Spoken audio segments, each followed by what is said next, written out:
Kardec, o magnetismo e a hipnose. Vamos falar sobre esses assuntos, qual é a relação deles? Sejam bem-vindos ao nosso canal. Falamos aqui sobre espiritualidade, mediunidade, estados alterados de consciência, parapsicologia, a terapêutica que envolve, que está dentro da parapsicologia, nos fenômenos paranormais também. E vamos falar desse assunto interessante aqui que envolve um pouco da história, as raízes das coisas. E eu vou juntar duas coisas aqui, o aparecimento do espiritismo e ao mesmo tempo a hipnose e o magnetismo. Sim, porque uma história se cruzou com a outra, assim como as coisas cruzam história, né? As histórias se cruzam, né, na vida, e isso é natural. Vejam, nós sabemos através da história da hipnose que a hipnose mais formalmente ela começou lá com o Mesmer, com Franz Anton Mesmer, na França, né? Que era o famoso magnetizador. Naquela época não se chamava ainda de hipnose, chamava-se magnetização, usando o fluido magnético, né? Então se acreditava que existia na magnetização, quando alguém hipnotizava outra pessoa, que existia um fluido que se comunicava entre o hipnotizador e a pessoa que estava sendo hipnotizada, certo? Então acreditava-se que era isso. Nunca se teve prova que existe esse fluido, isso prova científica, né? Que esse fluido existe de verdade e acontece essa troca, certo? Mas vamos mais à frente. Bem, Kardec não conheceu Mesmer, certo? Kardec estava lá na sua vidinha de educador, trabalhando, né? Como um ótimo professor em diversas áreas, pessoa que desenvolveu, né, um novo sistema educacional na França, e até um dia, quando estava acontecendo todos aqueles fenômenos, né, como eles não chamavam de médiums na época, né, não usavam esse termo ainda, chamavam sonâmbulos. Sim, pessoas que entravam num estado de sonambulismo e falavam, ou escreviam, ou causavam certas reações, né? E existiam também as tais mesas girantes, certo? Então, até que um dia, Kardec tinha um amigo, né, que, segundo a história contada, era um amigo já de longa data, era alguém que ele tinha intimidade como amigo, que chamava-se Senhor Fortier. E esse senhor Fortier, ele era, como na história costuma dizer, um discípulo de Mesmer, era um estudioso, né, de Mesmer, né? Era um estudioso da área de Mesmer, ele gostava dessa coisa da magnetização, do fluido magnético. E ele mesmo era um magnetizador, né, que diria-se hoje que ele seria um hipnotizador, certo? Então o senhor Fortier chegou para Kardec um dia, lá em 1854, e disse o seguinte...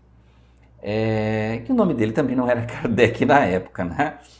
Ele era o Léon Hippolyte Denisard Rivail, né? Então disse para ele, olha, está acontecendo aí essas reuniões de mesas girantes, de magnetização, você não gostaria, você que o Kardec também era um entusiasta de Mesmer, e ele compreendia e se preocupava com essa história do fluido magnético, desde aquela época, antes da codificação do espiritismo. Ele já entendia que existia um fluido magnético, que talvez depois tenha se convertido no fluido universal, que ele chamou no espiritismo, né? Mas aí eu não vou entrar nessa especificidade de discussão, mas veja. Então, o Fortier falou para ele sobre isso. Mas até um certo ponto, Kardec disse assim, olha, ver uma mesa rodar, eu já sei que isso é o fluido magnético e tal. Né? Então eu já acredito, entendo que esse potencial do fluido possa fazer com que uma pessoa faça uma mesa girar. Olha só como Kardec tinha a cabeça aberta cientificamente. E a gente sabe que até o próprio Mesmer, no tempo dele, teve muita dificuldade em aplicar o magnetismo. Ele curou o Mesmer, curou muitas pessoas com magnetismo. Né? Mas ainda assim sempre tem um lado da ciência que é político-religioso. E dificultava o acesso do Mesmer. Tanto que Mesmer morreu lá sem aprofundar isso do magnetismo com a ciência, tá? Então veja, e aí até que um dia O Fortier chegou para o Kardec e disse: Kardec, tem um fato novo acontecendo. Não era Kardec, né? Não era Kardec ainda, né? Mas era o Rivail, né? Chegou e disse: olha, Rivail, está acontecendo um negócio aí. Lembra das mesas girantes? Pois é, lembro, as mesas giravam, mas ele até conta-se na história que ele disse: dormi em pé olhando lá a mesa girando, né? Não tem graça. Mas aí o Fortier disse o seguinte: Kardec, está acontecendo a seguinte coisa, as mesas falam. Como assim falam? Quando você pergunta, alguém teve a ideia de codificar isso. Dizer assim: olha, se for sim, você bate tantas vezes, se for não, a mesa tem que bater com o pé no chão tantas vezes. Ou sei lá, dar um giro. Estabeleceram um método de comunicação. E o Fortier disse: Kardec, as mesas estão falando. Kardec, mas como assim? Não, nós fazemos perguntas e elas se comunicam com batidas, com giros. E aí onde Kardec despertou para esse lado. Porque até então, todo esse movimento da espiritualidade já estava acontecendo. Os potenciais paranormais dos médiuns já estavam acontecendo. Tudo já estava ocorrendo, como já ocorria há muitos tempos, né? Desde lá dos xamãs, feiticeiros, sacerdotes e coisas do tipo, né? Mas naquele momento, um sistema de comunicação com um mundo que aí eles queriam saber, mas espera aí, que mundo é esse se comunicando através das mesas? O que está se comunicando? Certo? E aí Kardec se interessou e foi até uma sessão de magnetização de uma sonâmbula, onde o Kardec conheceu as mesas girantes. E aí começou toda a história que a gente já conhece dali, de Kardec fazer a codificação do Espiritismo. Veja que o Kardec não teve um momento de iluminação, não desceu uma luz sobre ele e aí ele recebeu o Espiritismo, não. Kardec era um homem de ciência que passou a codificar, receber informações e colocar no livro, catalogar essas informações, organizar essas informações, conferir. Sim, porque Kardec não pegava a informação do médium e já escrevia num livro como uma grande verdade. Ele fazia uma pergunta e pegava a informação de vários médiuns. Médiuns até que ele nem conhecia, que se comunicavam por cartas. E a partir dali ele foi fazendo a codificação. Mas o curioso na história é que tinha o elemento do magnetizador. Sim, para que o médium desse a comunicação, o tal sonâmbulo, alguém magnetizava. Ou seja, trabalhava com hipnose, e aquela hipnose da época pareciam uns passes magnéticos. Olha que interessante, né? Então existia, sim, uma influência hipnótica, existia o elemento semelhante ao nosso passe de hoje, e a pessoa influenciada por esse magnetismo entrava em um estado alterado de consciência.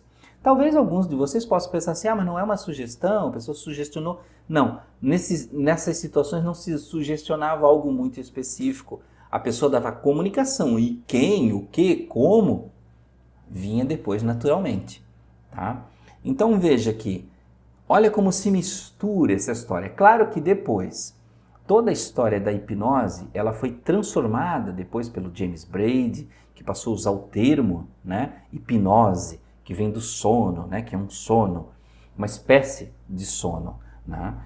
E a hipnose evoluiu de forma científica e de forma terapêutica, sim, porque existiram cirurgiões que faziam cirurgias cortando, tá, inúmeras pessoas usando de hipnose unicamente como anestesia.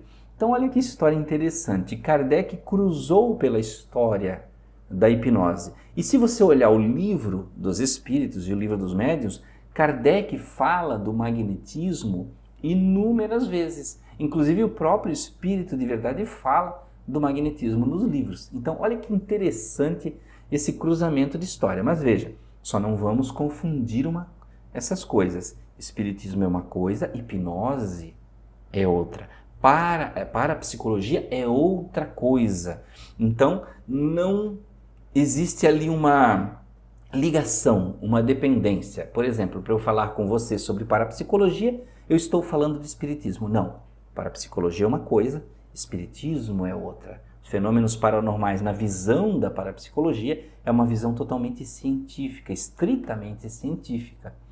E dentro da doutrina espírita, o fenômeno da mediunidade, da clarividência, ele é encarado pelo aspecto da doutrina, tem outras questões aí, tá? Então não vamos confundir. Porém, nós podemos compará-los, sim, olhá-los de um jeito e de outro e entender que até a própria hipnose pode atuar como a hipnose ajuda no campo de experimental científico, através da parapsicologia, também no terapêutico e também pode ajudar no espiritismo, também pode contribuir. Por que não?